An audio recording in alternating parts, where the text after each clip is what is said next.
Assalamualaikum warahmatullahi wabarakatuh. Selamat berjumpa kembali dengan Mayor Jenderal Purnawirawan Raden Utama Wilanegara. Dalam kesempatan ini, kita akan membahas atau berbicara dengan beliau tentang generasi muda Indonesia tanpa harapan yang pasti.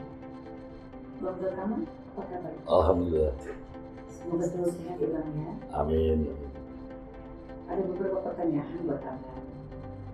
Melihat generasi muda Indonesia saat ini yang konstruktif serta apatis, juga terkait kondisi politik yang sewenang-wenang dari wakil rakyat dan pemerintah yang mengamandemen Undang-Undang Dasar 1945, sehingga melahirkan undang-undang untuk kepentingan kekuasaan.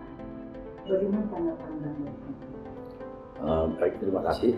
Jadi memang kalau melihat kondisi sekarang, para pemuda banyak yang apatis dan konstruktif. Ini memang terkait dengan keterwakilannya di DPR RI tidak tersalurkan. Artinya juga terbelenggu oleh perubahan Undang-Undang Dasar 45 yang diamandemen. Dan ini kan kita lihat bahwa untuk kepentingan kelompok, dan beberapa waktu yang lalu juga telah melahirkan Omnibus Law, ya, yang itu juga tidak ada pro rakyat, ya, kepentingan penguasa. Nah, ini yang mengakibatkan para pemuda harapan bangsa ini apatis gitu, karena dia percuma gitu loh untuk berbuat, karena sudah undang-undang ini yang sudah dirubah ini, ya, seperti undang-undang minerba dan sebagainya.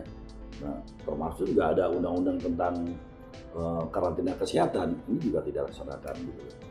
Nah, kita harapkan bahwa pemuda ini juga dengan kita yang ada, coba kita harus melakukan perubahan juga terhadap Undang-Undang Dasar yang sudah diamandemen. Jadi kembali kepada Undang-Undang Dasar tahun 1945. Gitu. Kita harapkan demikian juga tentang Undang-Undang Omnibus Law. Nah, sehingga para pemuda melihat dan dia akan peduli lah. Saya rasa pasti peduli apabila ada perubahan ini, dan suaranya juga disikapi dengan bijak oleh anggota dewan yang terwakili di situ. Saya rasa itu. Generasi muda yang terlena oleh gadget hanya untuk main game dan terperangkap sebagai generasi milenial dengan kondisi COVID-19. Sesungguhnya hal ini menjadi kegelisahan para orang tua. Bagaimana tanggapan Anda dan solusi? Memang sejak pandemi ini yang hampir berjalan 2 tahun, ya, kita harapkan tidak bertambah gitu ya. Ini para pemuda ini banyak bermain gadget, terutama untuk game kan gitu, game. Ini memang bahaya sekali gitu loh. Namun di satu sisi juga perkembangan teknologi juga kita tidak bisa hindari, ya kan. Namun bagaimana kita memanage perkembangan teknologi ini yang semakin canggih, pemuda ini tidak terlena dengan itu. Nah, tentunya juga saya rasa ada solusi dari pemerintah tentunya, karena di pemerintah juga ada Kementerian Kominfo, juga ada BSSN, mungkin juga pihak swasta, ya kan. Coba bisa mengatur tentang gadget ini. Gitu. Kalau ini tidak diatur, ini bahaya sekali, ya, bahaya sekali. Karena sudah terbiasa selama 2 tahun ini, dia akan terlena dengan asik bermain game dan terus. Dan ini kalau sudah merasuk kepada semua pemuda, hancur bangsa ini. Dan inilah yang menjadi kekecewaan para orang tua, karena para orang tua juga, ya mohon maaf, ya tidak secanggih anak-anaknya, ya kan, untuk bermain gadget. Sehingga ya peran pemerintah ya cepat dibatasi, ya kan, dan kiat itu kan, solusi itu ada di pemerintah lah. Terutama Pak untuk lebih aware ya dengan kemajuan IT atau itu. teknologi ini. Terhadap generasi muda yang harus berjuang untuk masa depan bangsa ini, sebagai pengganti generasi tua, apa yang ada pemikiran Anda? Itu kan pergantian muda ke yang tua itu merupakan suatu proses alamiah. Namun demikian juga kita yang ada di generasi tua ini harus mempersiapkan yang muda untuk bisa mengganti yang tua dan membangun bangsa ini, mengisi kemerdekaan ini jauh lebih baik dari hari ini dan hari kemarin. Gitu. Jangan justru malah jadi terbalik, ya kan? Kalau terbalik turun menurun, sinalah bangsa ini. Nah tentunya juga kita harus mempersiapkan generasi muda itu sejak usia dini lah, ya baik peran orang tua, lingkungan, ya kan di lembaga pendidikan. Nah tentu kiat ini kan pemerintah salah satu punya solusi yang terbaik gitu loh. Nah, sehingga faktor dari usia dini sampai mereka untuk bisa membangun bangsa ini harus dipersiapkan sebaik mungkin. Ya, jadi tidak larut dengan keadaan-keadaan yang justru bisa menghancurkan bangsa ini. Demikian. Berarti harus ada generasi yang capable and mumpuni. Betul, ya.